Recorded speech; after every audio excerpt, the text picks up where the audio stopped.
Okay, welcome everyone to today's learning session where we're talking about ecosystem building. My name is Joss Colchester. I'm going to be the facilitator, the host today, along with my colleague Manali. We're both from the SI London Hub, and we're hosting today's 1-hour session, which is part of our ongoing series exploring the systems innovation guides. Maybe you've been here before. We've been actually running these now almost for a year. We've just got 2 or 3 more in the series before we finish. And this last section in that series explores how we can build collaborative networks for realizing systems change. We call those ecosystems or innovation ecosystems, and that's what we're talking about today.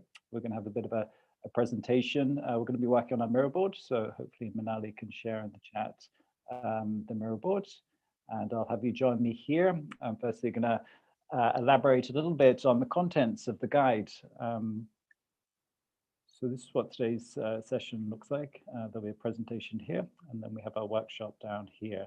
And the resources that we're drawing upon from today are down here. You can take a look at them at the end. It's the guide that I'll be presenting on, and then 1 or 2 canvases. Hopefully you could share the link, maybe Manali, to the guide if people want to take a look at that.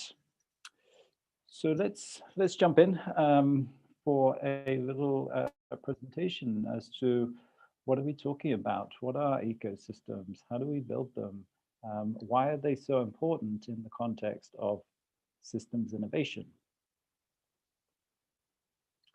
So systems innovation is about changing whole systems, and it's clearly a very ambitious endeavor that one of the first things you come to realize is that no one person or no one organization will be able to achieve systems change. Organizations are good at making products and services and so forth, and changing parts of systems. They aren't very good at changing the whole system. To do that, we actually have to activate and bring in and engage many different stakeholders, many different organizations, typically across the system. And when we do that, we're calling that an ecosystem when we bring those different actors together. So the idea is to shift our level of thinking and operation and capacity up from the individual level to the aggregate level, to the whole. The aim is to create an infrastructure of connectivity, knowledge, and resources that form an attractor for enabling the formation of new kinds of innovation ecosystems capable of more effectively responding to these wicked challenges, these complex challenges we're talking about when we talk about systems innovation. So we're trying to generate a kind of innovation capacity within organizations, within communities that's currently typically does not exist. We're not very good at this.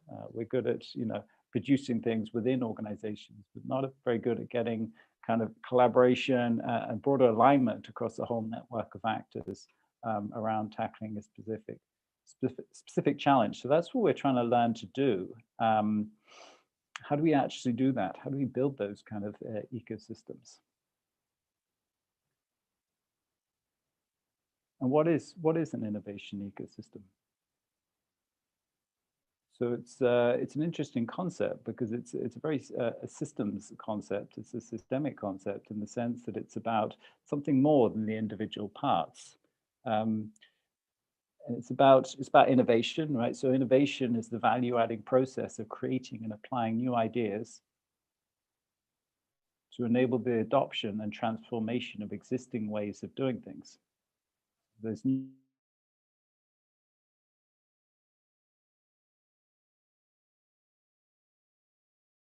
system describes how a set of diverse actors interact to enable constant innovation outcomes in a given region or domain.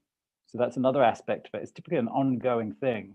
It's not, when we talk about an ecosystem, this is probably something that's going to take years or maybe a decade or more to build.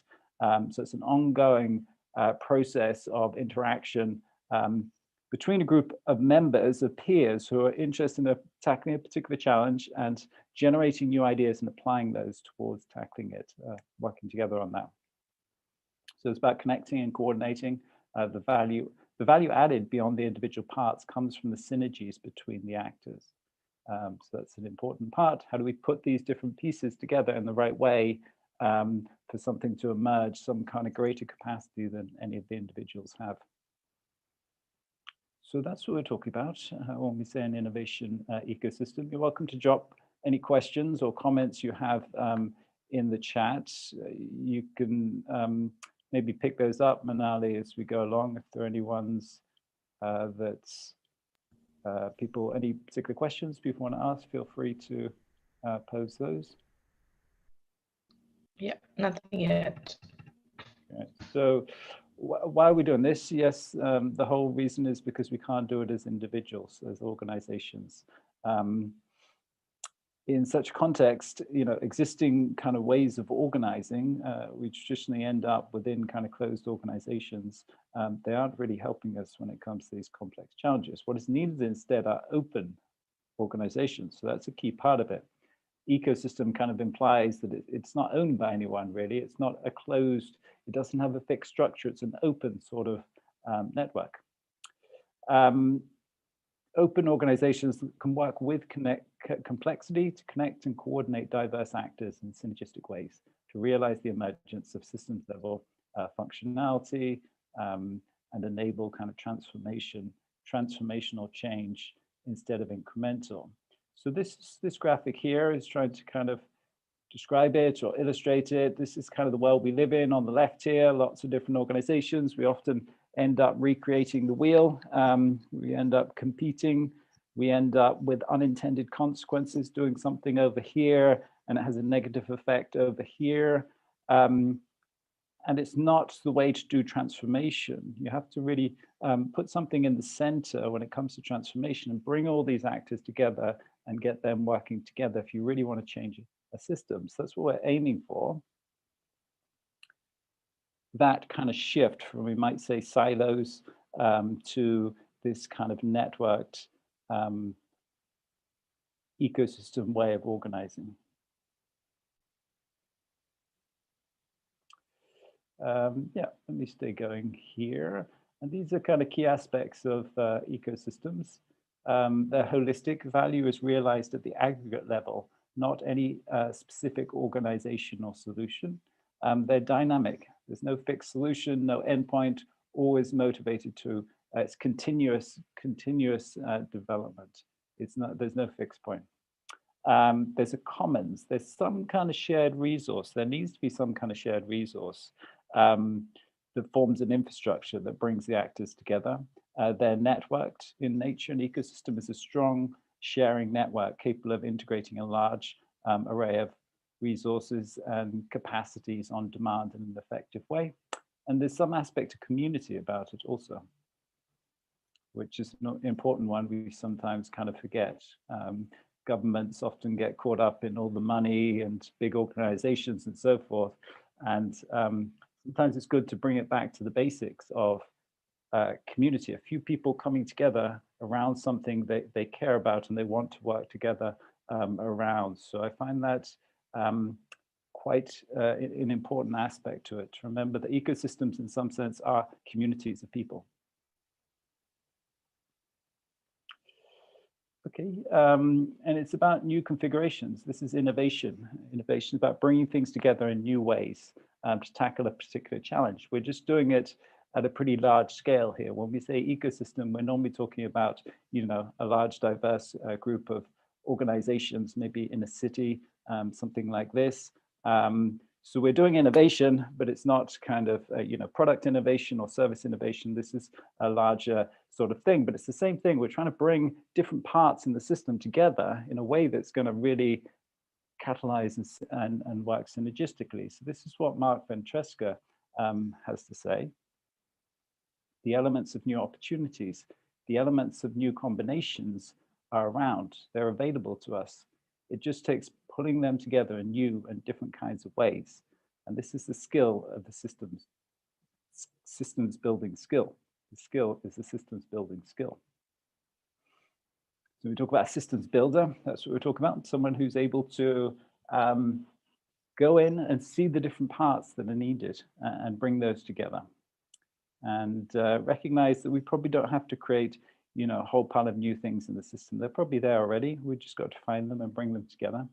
And create new configurations that haven't existed before.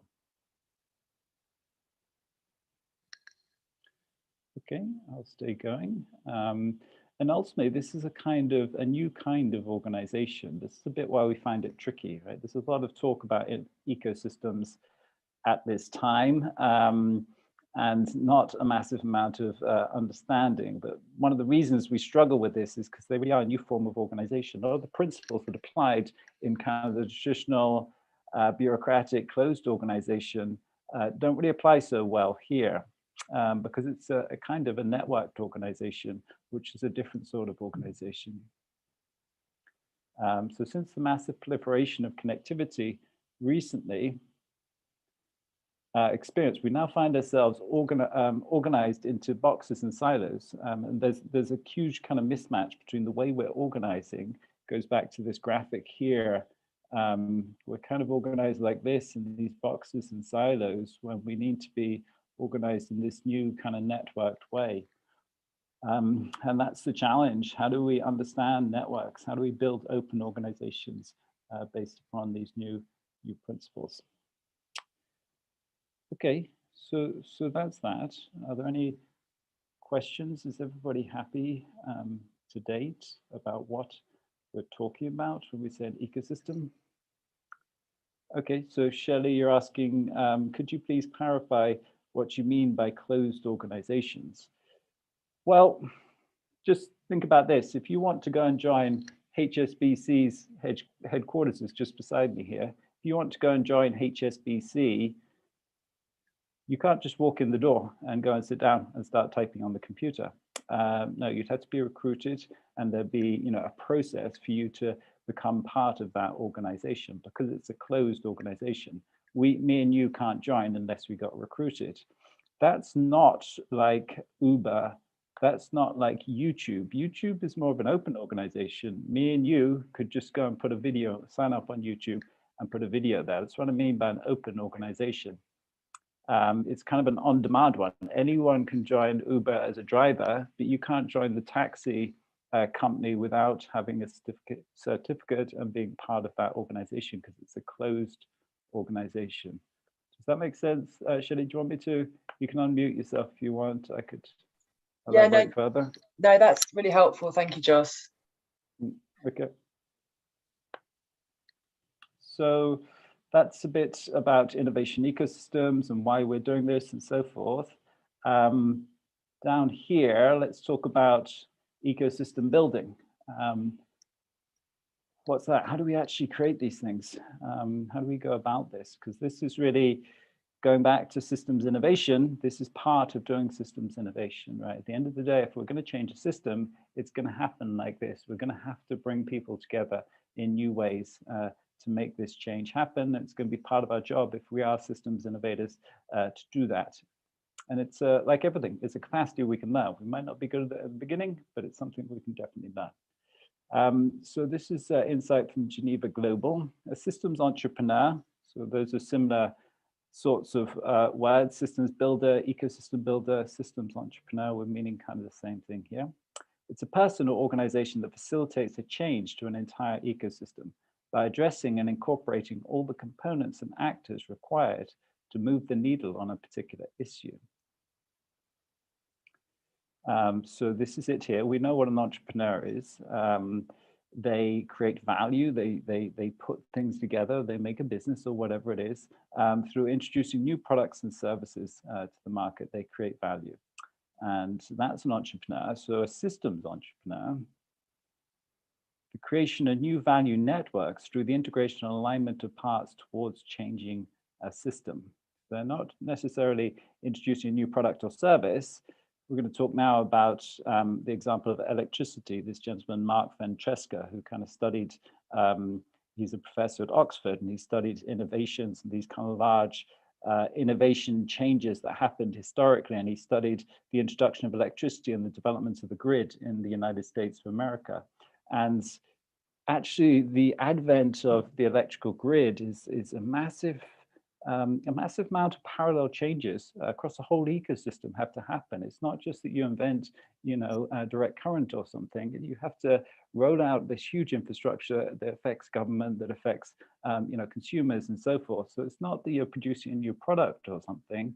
It's that actually you're aligning the parts and integrating parts and connecting things across a whole vast network of social, economic, technological factors.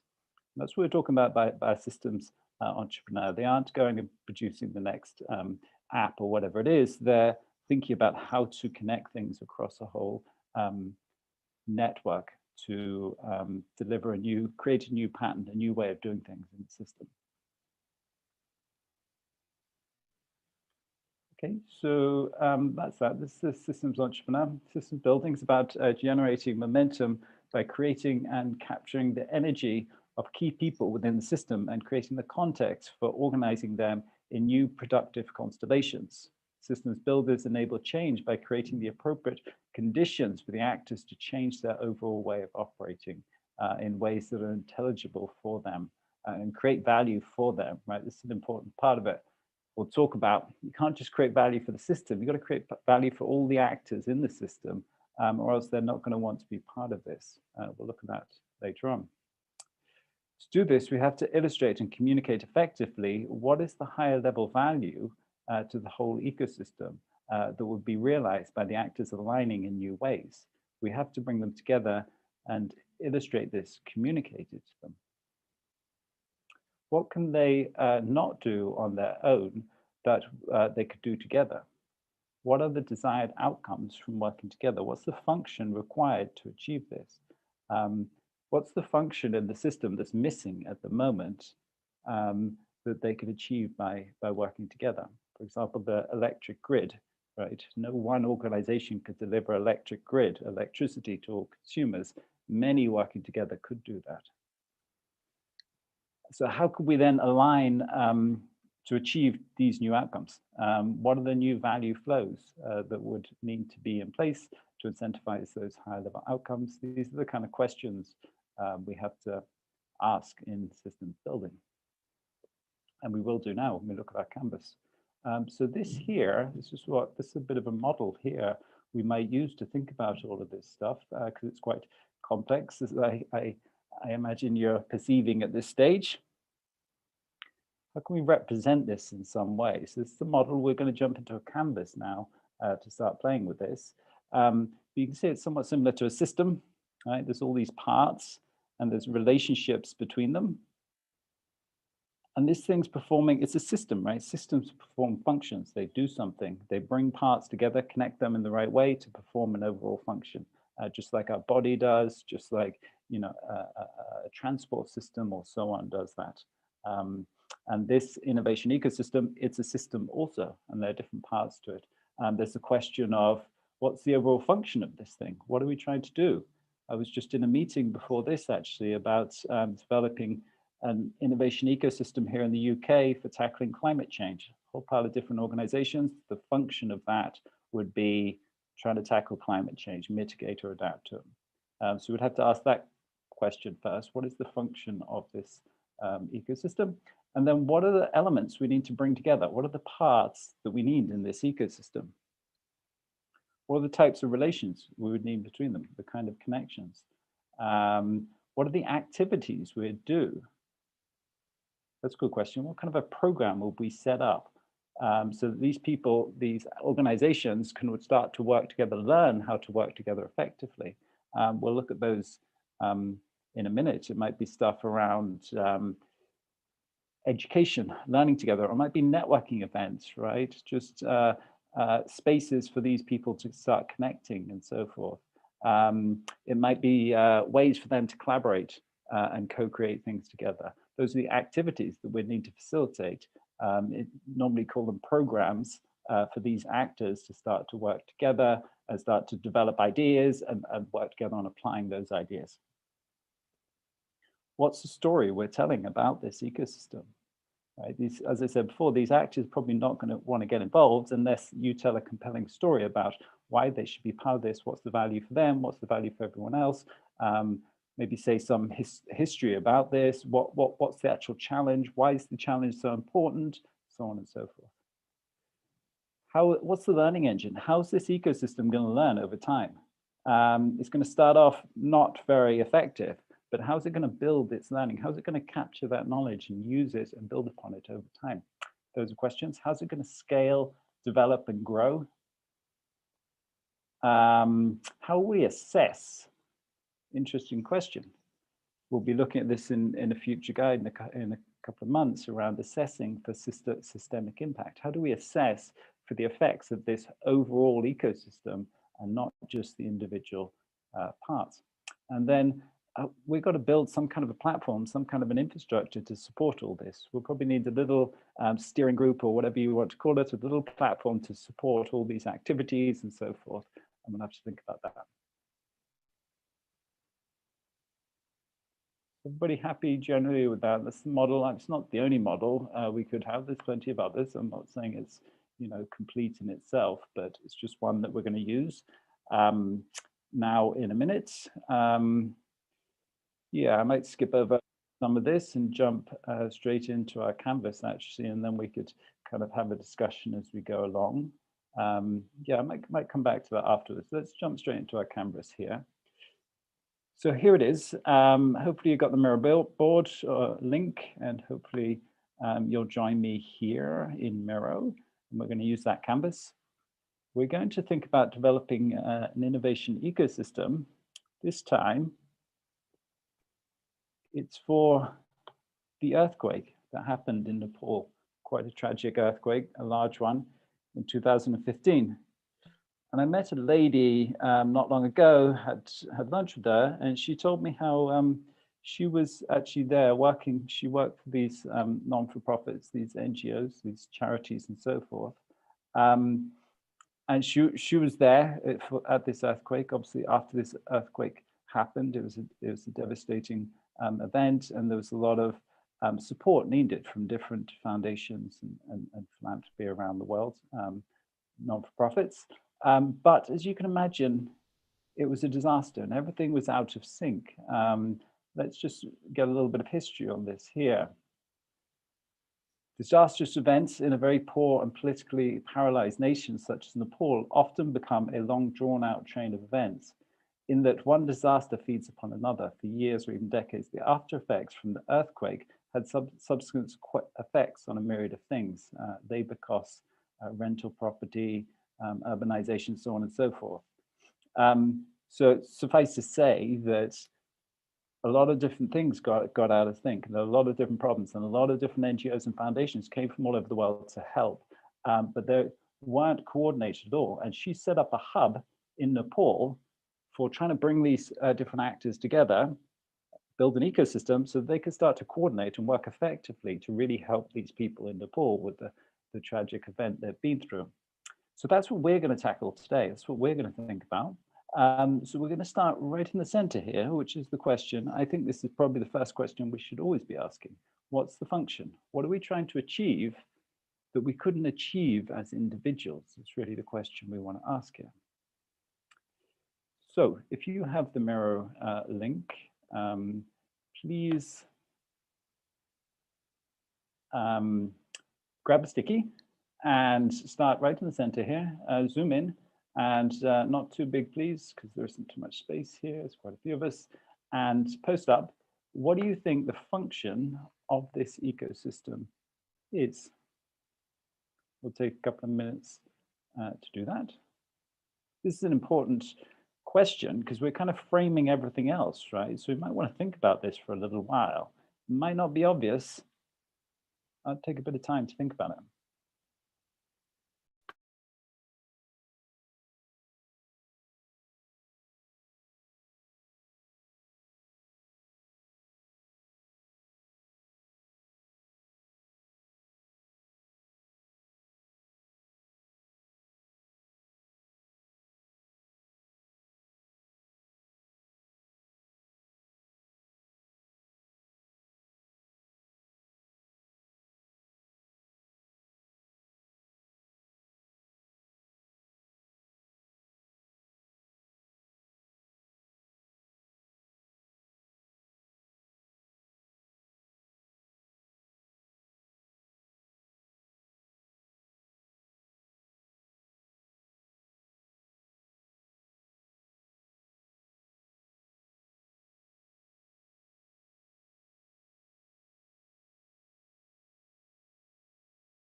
Okay, so let's take a few questions now. So there's one about identity that we'll talk about in a minute because we've got a section there. A functioning ecosystem is one that is self-regulating. How is this expressed in this model? Yeah, good question. Not everything is expressed in this model. You're getting to the idea of feedback loops and the system's dynamics over time and sustainability and so forth. Yep, that needs to be there somewhere. We haven't got everything here. So second question, Joss, in typical business approaches, there is a strong focus on governance. Can you comment on how this has translated when you work with these types of actors in more traditional environments? Yeah, so the platforms, we're going to get to that down here.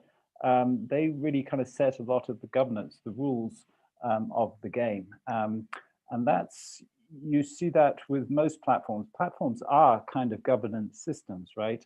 YouTube sets the rules of the game for when we enter into that environment. YouTube is kind of an ecosystem, right? It's a platform that has many different actors there, and they're interacting, exchanging to generate value. But YouTube sets the rules of the game, right? How much you get paid, what you can do, what you can't do. So governance is really important. If you look at our template, you'll see that governance is under the platform here. They should be defining kind of the general outlines of the whole thing. Okay, let's take a look at what we've come up with here.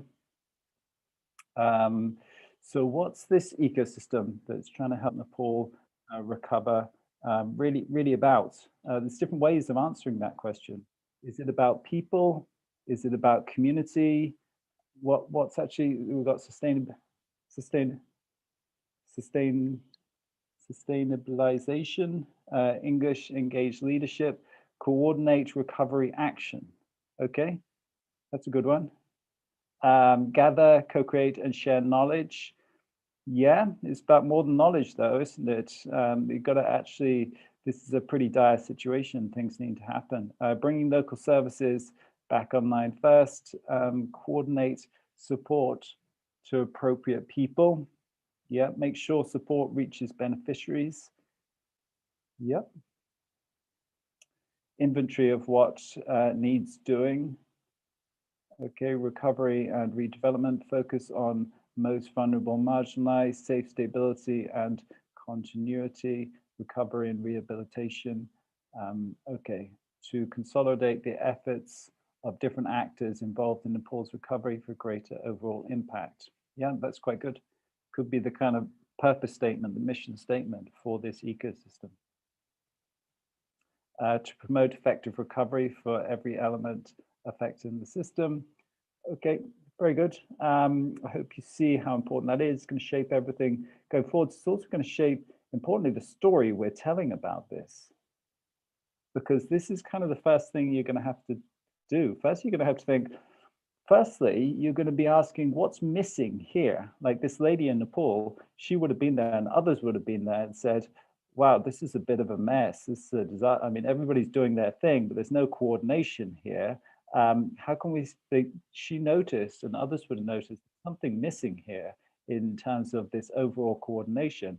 The next step would be, if I'm going to do something about that, I have to communicate it to other people. And that's where you're going to have to tell a story about this ecosystem. Let's just take 1 or 2 minutes. What would be the quick, now that we've figured out the function, a story should to some extent kind of flow from that. It would take time to craft this, so we don't have time today, but let's just take a little, that little exercise to experiment with that. And someone's, I encourage you to jump in now, but someone's asked a question about this that I'll try and reply to. What's your advice about identity? What's in and out of the ecosystem?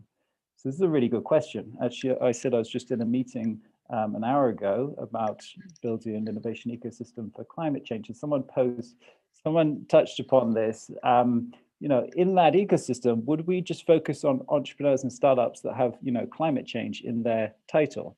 Probably not a good idea. Probably there's many things across the system that don't have the name climate change in them that need to come together.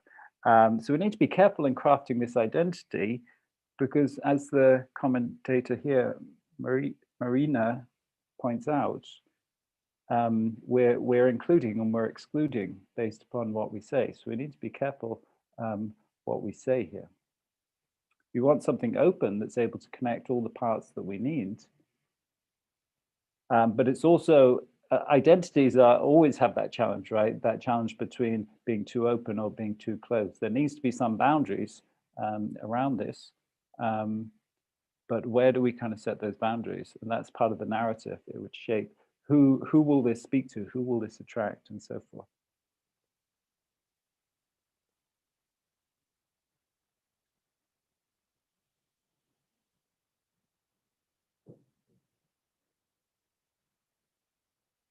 You know, when you create identity, you're saying who we are, as people are noting here.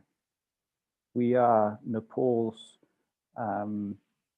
community for more effective coordination and collaboration to help the people of Nepal. You want the strategic messaging, which is the value proposition of this. For example, you know, we're going to help the people of Nepal, which is the value proposition.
Okay, let's take a look at some of these.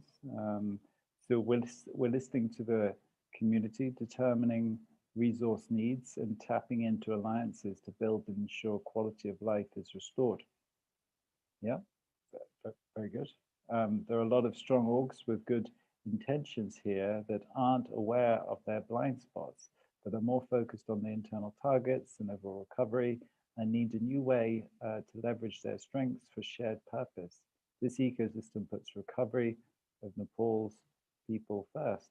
Nepalese people first. Okay, very good. We're coming together despite our differences to overcome our problems and enable a better future for all. We're a community, the voice of the people.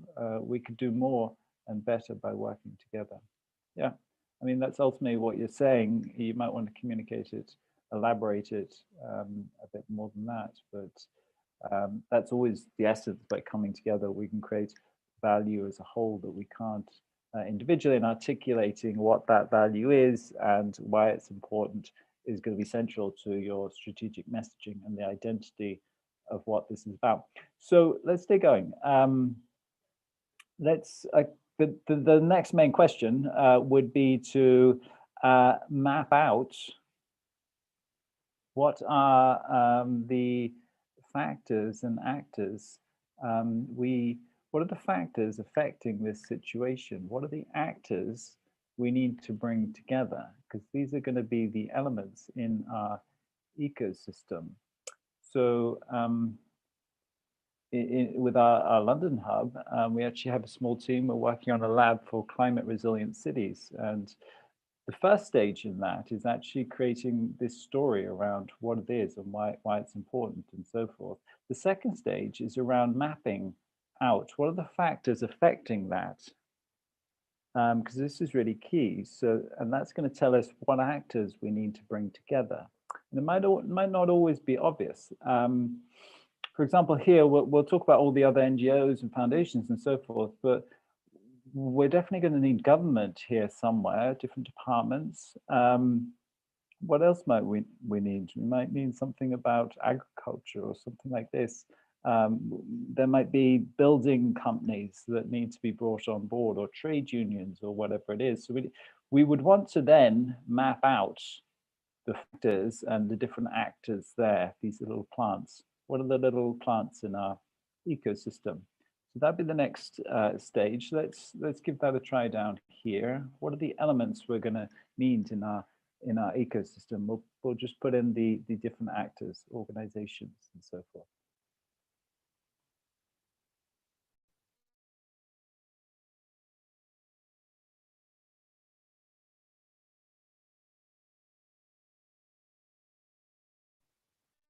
If you have any questions, feel free to post them. And obviously you'd do research here. We've spent quite a bit of time in our lab kind of researching the situation of climate change before you can really figure out what are the key dimensions to that, and then who are the key actors there we need to bring together.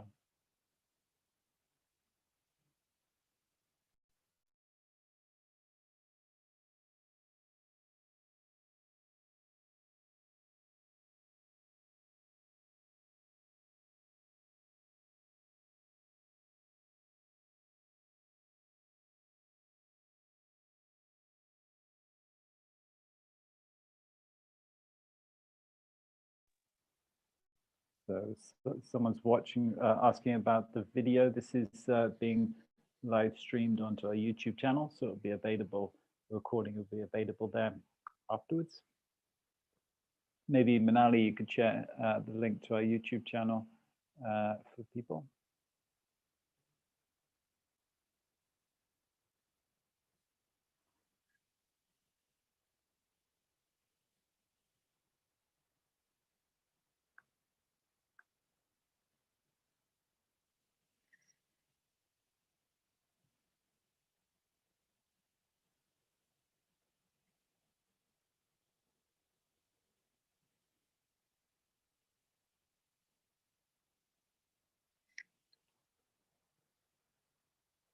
So the question at this phase, are we talking mainly about actors or other realities, dimensions that influence the system? I think you'd start by mapping the different factors that are affecting the situation, and then that would lead you to who are the actors in those different areas that we need to bring together.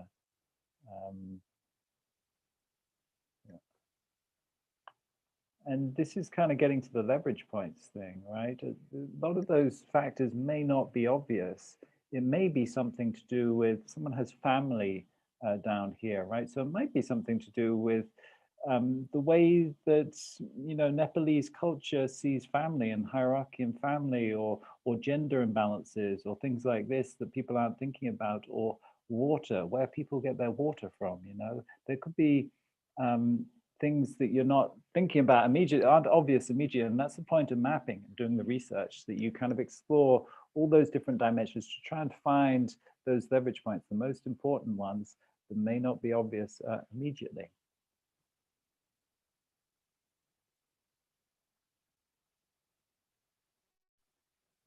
Okay, let's take a little look at these. So policymakers. Yep, they probably want to be part of this. Probably many different areas of the government that would need to be part of this. NGOs.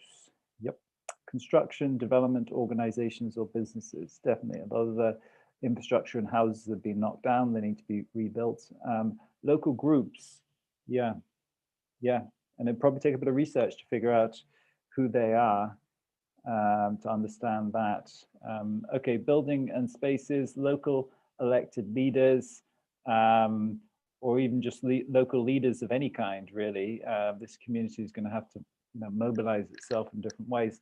Organizations that enable, activate, restore psychological needs, safety, community. Yes, there may be I don't know if someone's put it here, but faith would play a big part in Nepal. What's their role in this? Financing. for sure. Where's the money going to come from? Temporary support, groups, communities, trusted community institutions like schools or places of worship. Yeah. Infrastructure, families, business. Yeah, businesses, right? They could be an important source for helping with labor, maybe money or whatever it is, their supply chain, should we say. Locally elected leaders, governments, communications channels. Yes, that would be an important one. To give people the right information here. Community gardens, communities, mental health professionals, humanitarian response development, safeguarding specialists. Okay, great. So research would reveal a lot of that, and that would be an important part of the whole process, mapping out who those actors are. But then think about the kind of exchanges between them. What someone put down their communications, right? That would be one exchange that needs to start happening. There needs to start being, money exchanged between these people. Let's just take, 1 minute to do this one quickly, if you have ideas.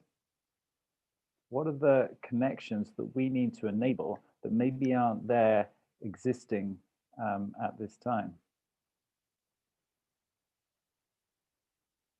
Maybe it's certain groups of people listening to others. Maybe the politicians aren't actually, or the public civil servants aren't actually listening to what, say, the farmers are saying.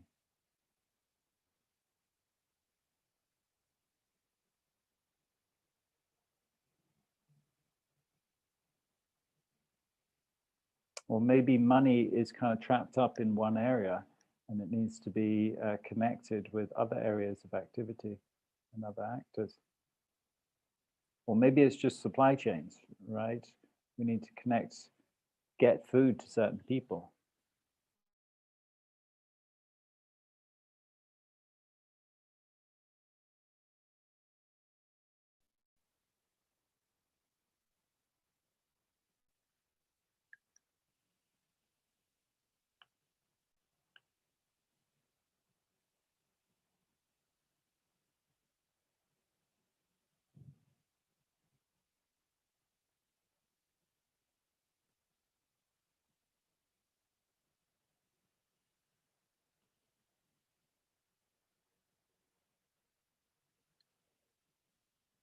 This is an important part of ecosystem building. As mentioned, we're bringing things together in new ways, and we do that by connecting new parts of the system, bridging divides that normally don't allow things to connect.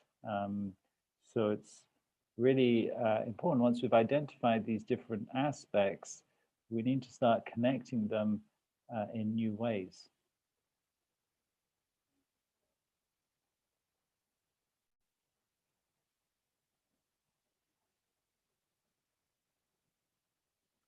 Okay, so just looking at some of these ideas, goods and services, agreement on value and objectives, transparent empathy. Yeah, transparency might be part of it, just getting information to flow between people. Knowledge, strategic linking up. Yep, coordination centers.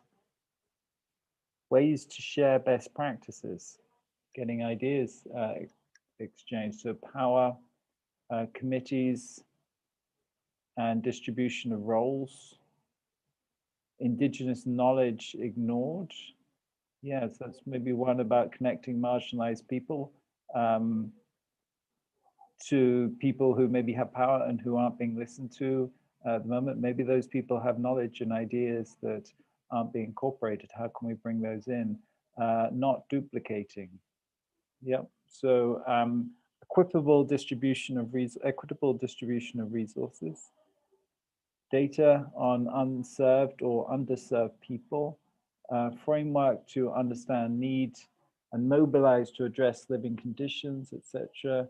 Imagine solutions within environmental confines. Okay, great. So any questions at this stage? We'll stay going about this overall kind of model. Are we generally happy? Does it help us kind of grasp what we're dealing with here, or just the different kind of dimensions of it. Again, we start with thinking about what's the overall function we're trying to bring into the system that doesn't exist yet. What's a new capacity as a whole that doesn't exist? What's the story? How are we going to communicate that to people?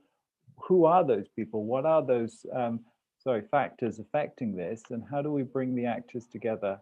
And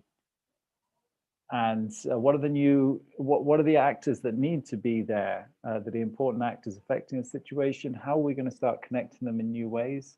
So Sarana asks, what's the difference between function and exchange? So function is the thing that what this whole thing is going to be able to do. This whole thing will be able to, in this situation, it might be able to provide all the basic requirements for these people that they don't have at the moment. So that's the function of the whole thing. The exchange is the connections we need to make between the different actors in the system for that to happen. At the moment, this is probably very siloed. It's probably fractured up. There's a whole pile of organizations looking at specific problems, whether that's health, whether that's food or whatever, but they're not really getting the full set of kind of support and integration around that that's really needed. And that's what we could provide with our ecosystem here. When we connect all those different capacities, those different actors, we can maybe say, okay, we're providing these people who need support with a full kind of integrated set of things they actually need, instead of just a set of different aspects. Okay, so let's stay going. What are the activities? There's one question. Yep. Swana's asking, what's the difference between function and exchange? Yeah, that's the one I was just trying to address. Okay. Yeah. Function is what the overall thing can do. Exchange is the way that we're going to connect to these actors in the system. So up here, let's think about what are we, the organizers, the creators of this ecosystem. So we're actually going to be the platform down here that we get to in a minute. We're going to be the organizers, the orchestrators. We're going to be the hub that's supporting all this.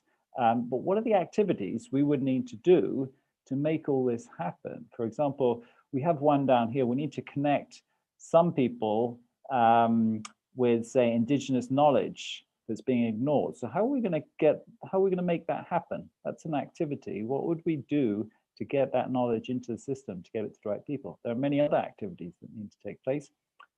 This we would call our program, our series of activities that we do. There might be a number of those, and they'll be based around maybe a set of themes or a few different dimensions. You know, it might be stuff around learning, might be stuff around collaborations, stuff around knowledge sharing, different activities that we do. Let's take 2-3 minutes to do this.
And just there's one more.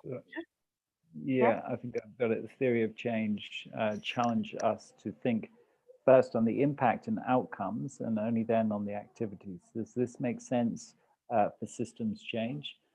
I think it does. I think that's what we're doing when we're stepping back here. You know, systems approaches always encourage us to start by stepping back and looking at the whole thing. And that's part of how we avoid unintended consequences. When we take a look at the whole, we can think about all the different factors and then get an overview of how we might be affecting those to avoid unintended consequences and negative outcomes and impacts on the system. So I think that stage of researching and mapping would help us to better understand our effects and impacts before we go into bring people together in activities and so forth. But it would also be part of this kind of assessment process as we go along. Yeah.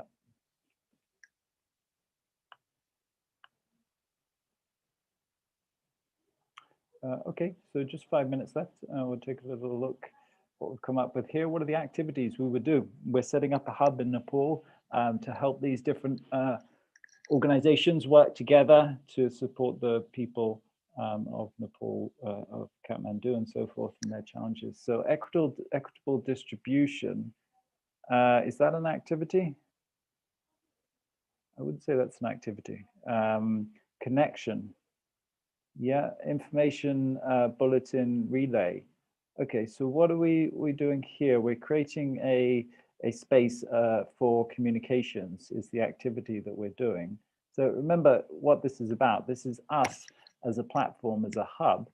What activities, what programs are we going to run to enable these actors to start to work together, to learn together and to work together in the way that's needed? So logistics, I'm not sure we would do that as the hub. We're just a platform. It's probably other people that are going to do the logistics. If we mean logistics by actually moving goods and services around, that's probably another organization that's going to do that. We're going to facilitate and enable them. Okay, so gather to discuss barriers and gaps. Yeah, that'd be a really good one. So we'd have things like panels or open discussions, maybe, yeah, some kind of conference or something. That would be a really good one. Or knowledge sharing, best practices, whatever it is, foster building solutions, efforts emerging from the local community. Yeah, we create spaces for local community to come in and talk to the people in power and people making decisions and the non-for-profits and so forth. So those would be kind of spaces that could, yeah, connecting. What would we do there? We'd create maybe a networking event, a meetup, an open space. Everybody come, meet with your peers and others from similar organizations or people you don't normally meet, so you can exchange knowledge, build new connections and collaborations. We'd be creating that sort of a space. That's an activity we would do. Centralized database on residential needs and so forth. Yeah, that's another kind of commons we talked about before. Commons is an important part of this. As the platform, we create the shared infrastructure down here. So like YouTube has a shared technology infrastructure that it maintains for us to be able to produce videos on top of it. Here, we would be doing, yeah, things like this, a shared database on residents' needs, resources, barriers, maybe even a database on what disasters happened where, what accidents happened, which buildings are most damaged and so forth. That would be a shared infrastructure that all the members of this are able to use, a commons. Okay, so we've just got 2 minutes left actually. So let's quickly flick through the rest of them. We won't have time to cover them at the moment. If you have any last questions, you're welcome to. There's one, yeah, there's one last question, Joss. Yeah, do you want to read it out? Yeah, so the question says, how can we learn more about ecosystem building in a structured manner and systems thinking for technology management? Yeah, so we have some resources. We'll share those with you now. We've been working quite a bit on developing guides and canvases for this. So you could start there.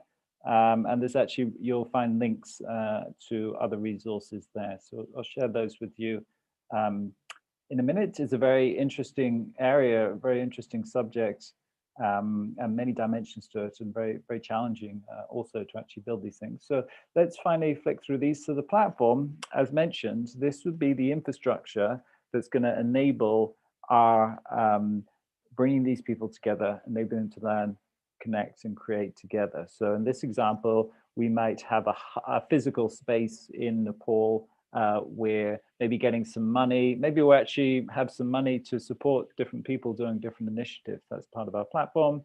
Might be a database of information, a number of different things, a little team that's helping all this running these activities there. Assessing for outcomes, we talked a bit about that. How do we really assess whether we're making progress as a whole and so forth? Learning engine, how's this whole thing going to learn together and build upon its knowledge? That'd be an important part, because at the moment they're probably doing it in silos, like each capturing their bit of learning, and we're going to bring that together and try and get the whole thing learning together. And then down here, how's it going to grow and scale over time? We're going to wrap up there. I hope that was helpful, gave you a little teaser of what we're talking about here, because as you can see, it's a very big area. It's very important in the context systems innovation. This is really a core key dimension to it. And there's a lot of stuff to kind of work through and think about here. But hopefully this model gave you something to get your head around it initially. There's some resources down here, as mentioned. This is the guide here. If you had the link, Manali, could you just post that in the chat in case they can't access this? This is the guide. It will go further into it. And then we have a couple of canvases, actually. This is just one of them. There's a few more on the website. If you look under canvases section, you'll find a few there for different aspects. This is our next event coming up next month. So this is actually closely related. It's part of this whole thing. How do we scale these innovation ecosystems? Scaling systems innovation. That'll be happening, I think it's on the 12th of next month. And we'd welcome you to join us on our channels in our hub here on LinkedIn, YouTube. You'll find the video there. Twitter will keep you updated. And that's that. If you would like to leave a bit of feedback, that'd be great. Grab a sticky and post it up. But thank you all for joining. It was just a little teaser. As you can see, it's a big subject, but hopefully it gave you a little intro to it. I hope to see you again next month.